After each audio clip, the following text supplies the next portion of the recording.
अस्सलामुअलैकुम वरहमतुल्लाहि वबरकातुहू व मगफिरतहू। गुड मॉर्निंग विद्यार्थी मित्रों, આપણે પહેલાં બે વિડીયો જોયા પરમાણુ, આયન અને અણુ વચ્ચેનો તફાવત. ત્યાર પછી પરમાણુનું બંધારણ અને પરમાણુ વીજભારની દ્રષ્ટિએ તટસ્થ શા માટે હોય છે તે જોયું. બરાબર છે. હવે આપણે અણુ વિશે શીખવા પહેલાં આયન વિશે શીખવું પડે. આયન વિશે તમારે શીખવું હોય તો એક વસ્તુ તમને ફરજિયાત આવડવી જોઈએ, એ છે તમારા પરમાણુનો પરમાણુ ક્રમાંક, જે તમારે યાદ કરવાનો છે. મોટાભાગના વિદ્યાર્થીઓ પરમાણુ ક્રમાંક યાદ નથી કરતા, એટલા માટે તેમને આયનોમાં પ્રોબ્લેમ થાય છે. તો સૌથી પહેલાં આપણે આયન બે પ્રકારના હોય, ધન આયન અને ઋણ આયન. પણ જો પરમાણુ ક્રમાંક તમે જાણતા હોવ અને આયન બનવાના નિયમ જાણતા હોવ તો કયો પરમાણુ ધન આયન બનાવશે, કયો પરમાણુ ઋણ આયન બનાવશે, એ તમે બહુ સરળતાથી ગોખ્યા વગર રમતા રમતા તમારી જાતે શોધી શકશો. બરાબર. તો સૌથી પહેલાં પરમાણુ ક્રમાંક આપણે કેવી રીતે યાદ રાખવાનો તે જોઈએ. બરાબર છે. તો અહીંયા તમને પરમાણુ ક્રમાંક યાદ રાખવાની સરળ રીત સમજાવું છું. પરમાણુ ક્રમાંક, તમે કહેશો મેડમ પરમાણુ ક્રમાંક શું છે? બરાબર. તો યાદ રાખવાની ટ્રીક: પરમાણુ ક્રમાંક આવર્ત કોષ્ટકમાં પરમાણુઓની જે ગોઠવણી કરેલી છે એ ગોઠવણી કયા નંબર પર કેવી રીતે કરેલી છે એના આધારે પરમાણુ ક્રમાંક એને આપવામાં આવેલો છે. અને પરમાણુ ક્રમાંકમાં જેટલા પ્રોટોન છે તેટલા જ ઇલેક્ટ્રોન છે એ પણ તમે શોધી શકો છો. એટલે તમે જો પરમાણુ ક્રમાંક જાણતા હોવ તો તમને તેના પ્રોટોન અને ઇલેક્ટ્રોનની સંખ્યા પણ તેના ઉપરથી જ ખબર પડી જાય. એટલે કે પરમાણુ ક્રમાંક પ્રમાણે એવી રીતે ગોઠવેલા છે કે જેથી કરીને તેમાં આવેલા પ્રોટોન અને ઇલેક્ટ્રોન તમને સરળતાપૂર્વક યાદ થઈ જાય. હવે આ યાદ રાખવાનું થોડું ફની છે, પણ આઈ હોપ કે તમને આમાં મજા આવશે. એને કંઈક આ રીતે યાદ રાખવાનું છે કે હા, હી, લી. ગુજરાતીમાં છે. બરાબર. હા, હી, લી. બે, બો, કા. હા, હી, લી, બે, બો, કા. ના, ઓ, ફ, ની. સો, મે, એ, સી. બરાબર. ફો, સ, ક, આ. ફો, સ, ક, આ. અને છેલ્લે આવે છે પો, કે. હવે તમે કહેશો મેડમ આ તો કેટલું ફની છે. ફની છે, પણ તમને યાદ રહી જાય એટલું ઇઝી પણ છે. હા, હી, લી, બે, બો, કા. ના, ઓ, ફ, ની. સો, મે, એ, સી. ફો, સ, ક, આ અને પોકે. ઓકે. ચાલો. ઓકે. તો હા એટલે હાઇડ્રોજન, પરમાણુ ક્રમાંક 1. હી એટલે હિલિયમ, પરમાણુ ક્રમાંક 2. લી એટલે લિથિયમ, એનો પરમાણુ ક્રમાંક 3. બેરિલિયમ. બરાબર છે. ચાલો, બેરિલિયમ. બરાબર છે. બરાબર ધ્યાન આપજો. બેરિલિયમ, BE, એનો પરમાણુ ક્રમાંક 4. બોરોન, B, એનો પરમાણુ ક્રમાંક 5. કાર્બન, એનો પરમાણુ ક્રમાંક 6. નાઇટ્રોજન, N, એનો પરમાણુ ક્રમાંક 7. ઓક્સિજનનો O, એનો પરમાણુ ક્રમાંક 8. ફ્લોરિન, F, એનો પરમાણુ ક્રમાંક 9. એનો પરમાણુ ક્રમાંક છે 10. નિયોનનો પરમાણુ ક્રમાંક છે 10. સોડિયમ, Na, એનો પરમાણુ ક્રમાંક 11. મેગ્નેશિયમ, Mg, એનો પરમાણુ ક્રમાંક 12. એલ્યુમિનિયમ, Al, એનો પરમાણુ ક્રમાંક 13. સિલિકોન, Si, એનો પરમાણુ ક્રમાંક 14. ફોસ્ફરસ, P, એનો પરમાણુ ક્રમાંક 15. સલ્ફર, એનો પરમાણુ ક્રમાંક 16. ક્લોરિન, એનો પરમાણુ ક્રમાંક 17. આર્ગોન, એનો પરમાણુ ક્રમાંક 18. પોટેશિયમ, K, એનો પરમાણુ ક્રમાંક 19. અને કેલ્શિયમ, Ca, એનો પરમાણુ ક્રમાંક 20. અહીં તમારે એકસાથે બે વસ્તુ યાદ રાખવાની છે. હા, હિલી એની સાથે તેની સંજ્ઞા HHELI એ પણ યાદ રાખવાનું અને પરમાણુ ક્રમાંક પણ યાદ રાખવાના. બરાબર મગજમાં ઉતારી લો. ફરી એક વખત રિપીટ કરું છું. હા હીલી, 2 બોકા, ના ઓ ફની, 100 મે એસી, ફો સ ક આ અને પોકે. બરાબર છે.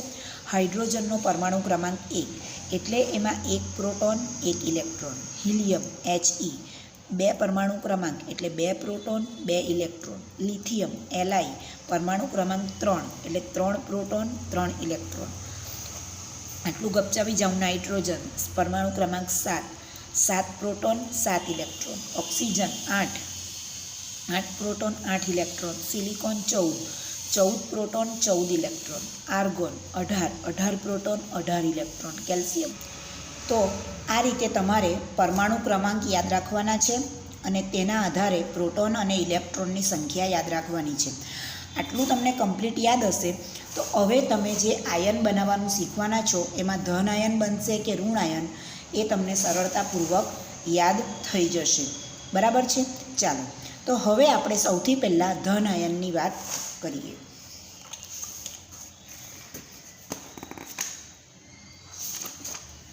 ધન આયન કેવી રીતે બને? બરાબર ધ્યાન દઈને શીખજો. સાવ સહેલું છે, આવડી જશે. બરાબર. ધન આયન ક્યારે બને અને કેવી રીતે બને? બરાબર છે. તો જનરલી એવું કહેવાય છે કે ધાતુ જે છે તે ધન આયન બનાવે.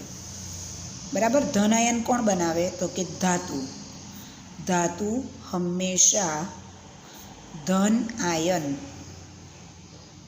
બનાવે છે. આ વસ્તુ યાદ રાખજો. બરાબર છે. હવે આપણે એક ધાતુ લઈએ. આ ધાતુનું નામ છે સોડિયમ ધાતુ. એક એક્ઝામ્પલ લઈએ. દાખલા તરીકે સોડિયમ. બરાબર છે. સોડિયમ ધાતુ. હવે સોડિયમ ધાતુ જે છે તેની સંજ્ઞા છે Na અને તેનો પરમાણુ ક્રમાંક જે છે એનો પરમાણુ ક્રમાંક 11 છે. બરાબર છે. સોડિયમ ધાતુ Na એનો પરમાણુ ક્રમાંક 11. તમે કહેશો કે મેડમ સોડિયમ છે Na કેમ બોલાય? તો સોડિયમને લેટિનમાં, આ લેટિન ભાષા જે છે એમાં લેટિનમાં નેટ્રિયમ કહેવાય. તમે ઇન્ટરનેટ પર સર્ચ કરીને જોઈ લેજો. એ નેટ્રિયમ પરથી એની સંજ્ઞા Na લીધેલી છે. બરાબર છે. આ કદાચ શબ્દમાં આમ તેમ ફેરફાર હોય તો એ પણ તમે માફ કરજો. નેટ્રિયમ લગભગ એને કહેવાય. એના પરથી એની સંજ્ઞા Na છે. એનો પરમાણુ ક્રમાંક 11. બરાબર છે.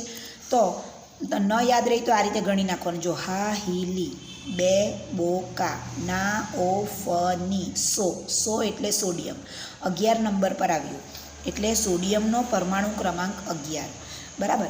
હવે આ સોડિયમના પરમાણુ ક્રમાંકને જનરલી તમે આ રીતે પણ લખી શકો. સોડિયમ 11. મારાથી પ્લસ લખાઈ ગયું, માફ કરજો. સોડિયમ 11. બરાબર છે. આ રીતે પણ તમે સોડિયમના માથા ઉપર 11 લખી શકો. ફરી અહીંયા સાઈડ ઉપર લખીને બતાવું Na11. બરાબર છે.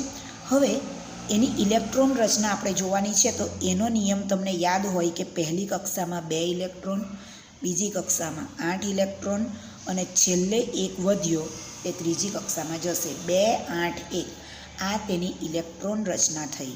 આ 2 8 1ને શું કહેવાય? ઇલેક્ટ્રોન રચના. બરાબર છે. એવું કહેવાય કે પહેલી કક્ષામાં વધારેમાં વધારે 2 જ ઇલેક્ટ્રોન સમાઈ શકે. નાની કક્ષા છે. ત્યાર પછી બાકીના ઇલેક્ટ્રોન બીજી કક્ષામાં જાય તો ત્યાં 8 ઇલેક્ટ્રોન સમાઈ શકે. બરાબર છે. વધારેમાં વધારે તો 8 બીજી કક્ષામાં આપી દીધા. 8 ને 2 10 થયા. પણ આપણો પરમાણુ ક્રમાંક 11 એટલે 11 ઇલેક્ટ્રોન છે તો 1 ઇલેક્ટ્રોન બચ્યો તે ત્રીજી કક્ષામાં જશે. બરાબર છે. એટલે ઇલેક્ટ્રોનની રચના થઈ 2 8 1. હવે ધન આયન બનવા માટેનો એક નિયમ છે જે ઉપર લગાવી દઉં કે જે પરમાણુની છેલ્લી કક્ષામાં 1 2 કે 3 ઇલેક્ટ્રોન હોય તે ધન આયન બનાવે. તે શું બનાવે? તો કે ધન આયન બનાવે. જે પરમાણુની છેલ્લી કક્ષામાં 1 ઇલેક્ટ્રોન બચે, 2 ઇલેક્ટ્રોન બચે કે 3 ઇલેક્ટ્રોન બચે તો તે ધન આયન બનાવે. અહીં તમે જુઓ કે સોડિયમનો પરમાણુ ક્રમાંક 11, 2, 8, 1 ઇલેક્ટ્રોન રચના, એટલે આ તેની થઈ છેલ્લી કક્ષા, જેને બીજા શબ્દોમાં કહેવાય બાહ્યતમ કક્ષા. શું કહેવાય? બાહ્યતમ કક્ષા.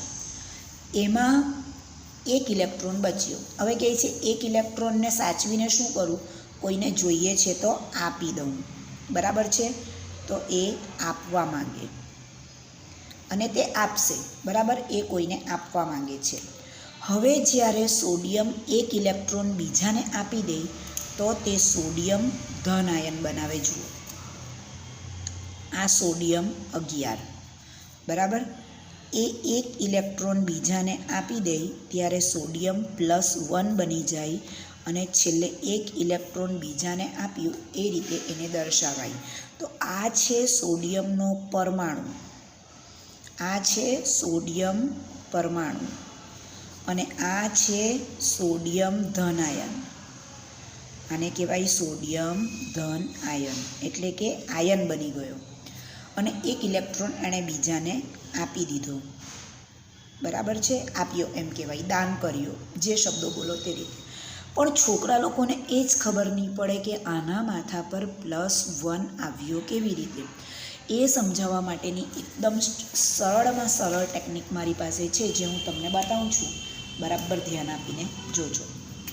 જુઓ, સોડિયમનો પરમાણુ ક્રમાંક 11, એટલે એની પાસે 11 પ્રોટોન છે. બરાબર? તો આપણે 11 પ્રોટોન બતાવીએ. 1, 2, 3, 4, 5, 6, 7, 8, 9, 10 અને 11. બરાબર છે? 11 પ્રોટોન. બરાબર? તેને આપણે આ રીતે બતાવી દીધા, આ 11 પ્રોટોન. હવે હું 11 ઇલેક્ટ્રોન બતાવું છું. જોજો, હવે જેટલા પ્રોટોન તેટલા ઇલેક્ટ્રોન, તો 11 ઇલેક્ટ્રોન. તો આ રીતે 1, 2, 3, 4, 5, 6, 7, 8, 9, 10 અને 11. બરાબર છે? હવે જોજો, એની પહેલી કક્ષામાં કેટલા ઇલેક્ટ્રોન? તો કે પહેલી કક્ષામાં 2 ઇલેક્ટ્રોન. બીજી કક્ષામાં કેટલા ઇલેક્ટ્રોન? તો કે બીજી કક્ષામાં 8 ઇલેક્ટ્રોન. ગણો, 1, 2, 3, 4, 5, 6, 7, 8. આ 1 ઇલેક્ટ્રોન વધારાનો છે, તેને દાન કરે. દાન કરે અથવા તો આપે, જે શબ્દોમાં સમજો તે શબ્દોમાં. બરાબર છે? એટલે આને આપણે ગણતરીમાં લેવાનો નથી. આને આપણે ગણતરીમાં લેવાનો નથી. એ દાન કરે, આપી દે, એટલે એક શબ્દોમાં કેન્સલ જ કહેવાય. શું કહેવાય? કેન્સલ. દાન કરી દીધો, આપી દીધો. હવે જોજો, આ 2 અને આ 8, આ 1 વાળો તો ગયો. હવે જોજો, આ પ્રોટોનની સાથે આ ઇલેક્ટ્રોન જે છે તે આગળ આપણે પરમાણુ વીજભારની દ્રષ્ટિએ તટસ્થ છે તેમાં જોઈ ગયા. આનો આ ચાર્જ ખતમ કરે, આ ચાર્જ આનો ખતમ કરે, આ ચાર્જ આનો ખતમ, આની સાથે આનો ચાર્જ ખતમ, આની સાથે આનો વીજભાર ખતમ, વીજભાર ખતમ, વીજભાર ખતમ. પણ હવે આ જે પ્રોટોન વધ્યો, આ પ્રોટોન, એનો ચાર્જ ખતમ કરવા માટે આપણી પાસે ઇલેક્ટ્રોન નથી. આ ઇલેક્ટ્રોન તો એણે બીજાને આપી દીધો, દાન કરી દીધો. ઇલેક્ટ્રોન નથી, એટલે આ પ્રોટોનનો પ્લસ ચાર્જ જ્યારે સોડિયમ 1 ઇલેક્ટ્રોન આપી દે ત્યારે એના માથા ઉપર આ પ્રોટોનનો +1 લખાઈ જાય. બરાબર છે? જે 1 ઇલેક્ટ્રોન એણે આપી દીધો તેનો ચાર્જ ઇલેક્ટ્રોનનો નેગેટિવ ચાર્જ નથી, એટલે પેલો પ્રોટોનનો એક પોઝિટિવ ચાર્જ બચે છે. એ બચેલો પ્રોટોનનો પોઝિટિવ ચાર્જ સોડિયમના માથા ઉપર +1 તરીકે આપણે બતાવીએ છીએ. તો આને કહેવાય સોડિયમ ધન આયન. શું કહેવાય? સોડિયમ ધન આયન. બરાબર છે? હવે પરીક્ષામાં સવાલ પૂછાય કે સોડિયમ ધન આયન બનાવે છે, સમજાવો. તો હવે તમે તમારા શબ્દોમાં લખી શકશો, સોડિયમ ધન આયન બનાવે છે. કારણ આપો. બરાબર. આવું કારણ આપો કે સવાલ પૂછાય તમને તો તમે લખી શકશો સોડિયમનો પરમાણુ ક્રમાંક. હું સંકેતમાં લખું છું, જગ્યા ઓછી વપરાય એટલે. સોડિયમનો પરમાણુ ક્રમાંક 11 છે. સોડિયમની ઇલેક્ટ્રોન રચના 2, 8, 1 છે. તેની છેલ્લી કક્ષામાં 1 ઇલેક્ટ્રોન છે જે તે દાન કરી નિષ્ક્રિય બને છે. એટલે સોડિયમ એમ કહે કે જો મારો છેલ્લી કક્ષાનો 1 ઇલેક્ટ્રોન હું કોઈને આપી દઉં જેને જરૂર છે તેને, તો હું 2, 8 એટલે નિષ્ક્રિય વાયુ તત્વ જેવી મારી ઇલેક્ટ્રોન રચના બની જાય. નિષ્ક્રિય વાયુ તત્વ જેવી ઇલેક્ટ્રોન રચના એટલે શું? પછી તેને મોક્ષ પ્રાપ્ત થઈ જાય એમ. પછી કોઈને આપવાનું પણ નહીં ને કોઈનું લેવાનું પણ નહીં, તટસ્થ થઈ જવાય એમ. એટલે પછી એ બીજા કોઈ પરમાણુ સાથે રાસાયણિક પ્રક્રિયા કરી શકે નહીં. ફક્ત તમે સાદામાં સાદી રીતે એટલું યાદ રાખો કે તેની છેલ્લી કક્ષાનો 1 ઇલેક્ટ્રોન જે વધારાનો છે તે બીજાને દાન કરી દે છે, આપી દે છે અને નિષ્ક્રિય બને છે. બરાબર. તેથી સોડિયમ Na+1 ધન આયન બનાવે છે. બરાબર. આ તમારો 2 માર્કનો સવાલ કમ્પ્લીટ. અને જો તમને આ રચના મેં સમજાવી એમાં સમજ પડી હોય તો ચોક્કસ તમને આ કારણ તમારી જાતે તમારા શબ્દોમાં લખતા આવડશે. બરાબર છે. તો જુઓ, અહીં આપણે ધન આયન બનાવવાનું શીખ્યા. ધન આયનનો નિયમ યાદ રાખવાનો છે કે જે પરમાણુની છેલ્લી કક્ષામાં 1 હોય, 2 હોય કે 3 ઇલેક્ટ્રોન હોય તે ધન આયન બનાવે છે. અને ધાતુ હંમેશા ધન આયન બનાવે. સોડિયમ એક ધાતુ છે, સોડિયમ ધાતુ. એને સંકેતમાં, બરાબર, એની રાસાયણિક સંજ્ઞા જેને કહેવાય, રાસાયણિક સંજ્ઞા જે છે તે Na છે. એનો પરમાણુ ક્રમાંક 11 છે. લેટિનમાં તેને નેટ્રિયમ કહેવાય એટલે સંકેત Na લખાય. હવે Na 11 તો એની ઇલેક્ટ્રોન રચના થશે 2, 8, 1. બરાબર છે. એની છેલ્લી કક્ષા અથવા તો બાહ્યતમ કક્ષામાં જે 1 ઇલેક્ટ્રોન છે, આ 1 ઇલેક્ટ્રોન તે બીજાને આપવા માંગે છે. બરાબર છે. હવે જ્યારે સોડિયમ પરમાણુ હોય તો એની ઇલેક્ટ્રોન રચના થશે 2, 8, 1. સોડિયમ પરમાણુ 11 એટલે 11 ઇલેક્ટ્રોન, તો એની ઇલેક્ટ્રોન રચના થશે 2, 8, 1. એણે 1 ઇલેક્ટ્રોન આપી દીધો એટલે સોડિયમ ધન આયન બને, તો એની ઇલેક્ટ્રોન રચના થશે 2 ને 8. 1 ઇલેક્ટ્રોન એણે આપી દીધો. બરાબર છે. આ 1 ઇલેક્ટ્રોન બહાર જતો રહ્યો. આનું આપણા સોડિયમ સાથે હવે કંઈ લાગતું વળગતું નથી. એણે આપ્યો અથવા તો દાન કર્યો, જે બોલો તે. એ કોઈને જોઈતો હતો તેને આપી દીધો. એટલે હવે 11 પ્રોટોન અને 11 ઇલેક્ટ્રોનમાંથી 1 ઇલેક્ટ્રોન એ જ્યારે બીજાને આપી દે છે ત્યારે એ 11માં ઇલેક્ટ્રોન પરનો જે 11મો પ્રોટોન છે એનો ચાર્જ ખતમ થવા માટે ઇલેક્ટ્રોન જ નથી. એટલે આ પ્રોટોનનો પ્લસ ચાર્જ એ સોડિયમને મળી જાય છે. એટલે સોડિયમ +1 સોડિયમ ધન આયન બને છે.